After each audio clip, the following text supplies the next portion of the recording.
Hey, my friends, I'm Matt. This is the 10-Minute Bible Hour podcast. Thank you for hanging out with me. I'm excited because today we're going to start talking about my favorite parable of all the parables of Jesus. This is the parable of the wheat and the tares. This one, more than any other, and I'm not even sure that's necessarily an indicator of me being a person with a healthy mind, but for me, this is the most formative parable of all of the parables. This shapes more than any other how I do life, how I think about other people. It affects my ethic of how I interact with a larger world that doesn't believe the same things that I do. It affects my ethic of the role of the church in society, the state in society, the individual in society. And maybe the implications aren't that far-reaching, but over the next couple of days, you can decide if I'm stretching this a little bit and do with it what you need to do with it. So again, this is the parable of the wheat and the tares. It starts in Matthew chapter 13, verse 24. You will recall that we are now into the third of the 5 great speeches that Matthew is organizing his account of Jesus' life around. The first one is the Sermon on the Mount. It is a straight through the front door explanation of the values of the kingdom. That one runs from Matthew 5 to Matthew 7. People hear him teach. They're like, that was really impressive, but can you back it up? Then he does a bunch of miracles to back it up. Now it seems like the ball of the kingdom, which was introduced in detail as a concept in the Sermon on the Mount, is ready to really start rolling downhill. And so the next big speech is Matthew chapter 10, where Jesus commissions his inner circle of disciples to go on this big open world quest and do kingdom-y things and model kingdom-y values and see if people sign up for kingdom-y stuff. The results seem to be middling.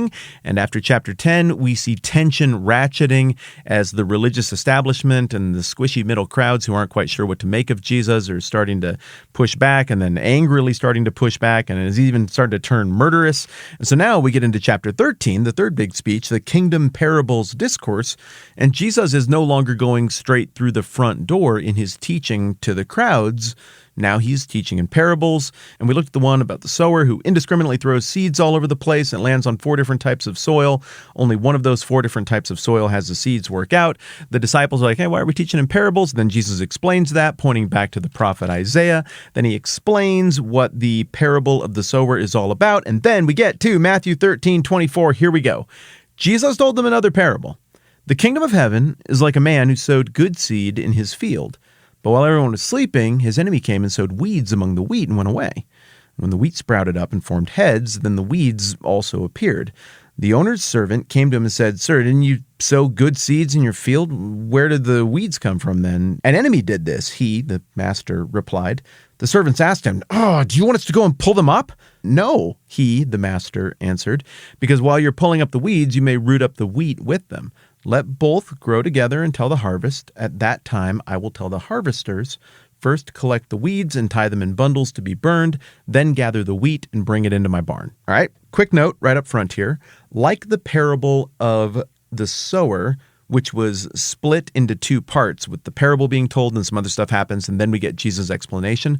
So the parable of the wheat and the weeds is split up. We've got a couple of little mini parables, one about a mustard seed, one about some yeast, and we're going to look at those before we get to Jesus' interpretation of his own parable. So for now, we're just going to start with this parable by breaking down the raw materials, which I think is more than fascinating enough to keep our attention here today. So on the top level, it looks like this story is a zooming in of the last story onto the one type of soil that was good. The first 3 types of soil have failed to produce a harvest, but now we're looking closely at the one where things work out. The 4 types of soil we get back there, I mean, what does it really represent? Does it represent 4 different types of individuals? Well, kinda. Does it represent the church? No, it can't represent that, because otherwise, why would it need to encounter the message already? No, the church would be the place where that seed has already taken root. So the 4 types of soil represent the world, and 3 of the 4 types of the soil don't work out in the larger world, but one of the 4 types of soil in the larger world works out. Likewise here, Jesus' explanation that we get looking a little bit ahead very specifically dictates that the field here in the parable of the wheat and the tares is also the world. So it's not crazy to to say we're going from a very wide parable that deals with everything down to, okay, moving on from the three parts that didn't catch on to the one, we're just zooming in here. We'll move ahead with that assumption for the moment. So once again, we're getting the language of the kingdom of heaven. The kingdom of heaven is like. So we are still on the same task that we were in the Sermon on the Mount. We're learning about the kingdom, but now we're learning about it through a story and through imagery. So it's like a guy who sowed good seed in his field. Okay, that no twist there. That's common enough. But while everyone was sleeping, the enemy came and sowed weeds among the wheat and went away, which for people like probably most of you and me sounds mean and like an inconvenience. But to people who do agriculture for a living, you're like, oh my goodness, that some dude came and at the height of malice tried to wreck somebody else's entire business, entire hereditary family business. They tried to discredit this family by what they planted in there. They tried to ruin an entire harvest. I don't know how much there was crop insurance back in these days. I'm not aware of that being a thing. This would have been an expression of the height of hatred. I want your family to starve. I want your family to be impoverished. I want everything to be taken from you. I want your family name erased from history. Everything would have been invested, for many families at least, in this harvest. And even today, those of you who do agriculture for a living, you know a horrible harvest can put you in a very precarious situation very quickly. But here it's not hail, it's not bad government policy, it's not a fire, locusts or something. Someone did this on purpose to do damage. And we catch on to this when we start to see the wheat pop up, but then also the weeds are in there and we're like, hey, wait a minute, what's this? That's not how we planted the field. What's that doing there? And then they figure out in this horrifying moment, it's everywhere. And the servants, who I wonder if they were meant to sound a lot like Peter here, or if they just happened to sound like impetuous Peter, they come up to the master and they hit him with a little bit of passive aggressiveness here. The servants came up to him and said, "Sir, didn't you sow good seed in your field? Where then did the weeds come from?" Maybe I'm reading into it. Maybe that was totally innocent and this is their job and they toil at it all day. And maybe they're not afraid that they're going to be punished by the master. And maybe they're not trying to blame shift, but it looks like a little bit of CYA to me as they drop this. But then the master looks at it and he knows exactly what happened. He knows dang well he used the right kind of seed. And he knows dang well that someone is trying to do damage. And he says definitively, an enemy did this. Sabotage! He knows that something that screwed up only happens as a result of malice. And now the servants are like, oh, well, we're not getting in trouble for it. Let's get angry with the master and go do something to help here. Well, we got a problem. And what we should do with that problem is charge right in and rip things up. I'm telling you, I really do think the voice of the servants is supposed to remind us of the voice of Peter. Could be wrong. The servants ask him, do you want us to go and pull him up? And then the master, of course, is like, no, we're not going to do that. And you heard me read the thing before, because if we rip on the one thing, we're going to rip out the roots of the other thing. We'll destroy the whole harvest. But we have a plan. When it's all done, if we're attentive and we're patient, we will sort this thing out later. So the servants look at the situation and they're like, this is an untended mess. The only thing to do is to go in with the broadsword of aggressiveness right now. And the master is like, long view. This is going to work out. I have a plan for that. Be patient.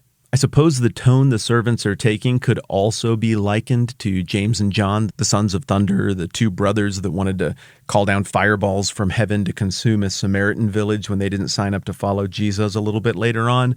I suppose the servants' tone really could be indicative of the disciples in general, who are constantly, throughout the book of Matthew, and even more so throughout the book of Luke and Acts, begging for Jesus to do the reckoning thing. They're like, look, at the world is a mess. We need to sort some things out right now, and we want your judgment right now. And well, we will explore further how precarious it is to demand things like that from Jesus, to demand things like that from God. So we're about halfway through our rough breakdown of the uninterpreted parable here. Tomorrow we're going to talk about whether this story would ring credible to the original audience or whether this would sound like a completely far-fetched, made-up scenario. And I think we're going to have a lot of fun unpacking that. So, parable of the wheat and weeds. We got one more on the front end, then we'll do the mustard seed and the yeast thing, and then we'll go and look at the interpretation of the parable of the wheat and the weeds after that. Look, it's like an outline. We're having fun together. Hey, a bunch of you jumped in over the weekend after I mentioned the Patreon thing, and decided to support the program, even if that's only for a little while. Hey, thank you. That was a huge encouragement over the weekend. That means a ton to me. And just for those of you who are maybe new to that side of things, patreon.com is a website where creators like me can go and set up this little web page and this little account thing. And then listeners like you can go and jump in. It's really easy to sign up, and you can set it up to kick in like $1, $2, $5 per week of podcasts. That's how we have it set up. So I go in, I click a little button Sunday night, Monday morning, and that charges the patrons for that week, those next 5 episodes of podcast. We do 4 of those a month. And if we come upon a month where there are 5 Mondays in a given month, then we don't charge for that week, and we do a fun little side quest, and I take a week off, and it's great for everybody. So that's how it works. Thank you so much to everybody who does that. Thanks for the rest of you for hearing me out on my Patreon spiel. That support really is the thing that makes this thing go, so I cannot say thank you enough. More Wheat and Weeds next time around. I'm Matt W. This is a 10-Minute Bible Hour podcast. Let's do this again soon.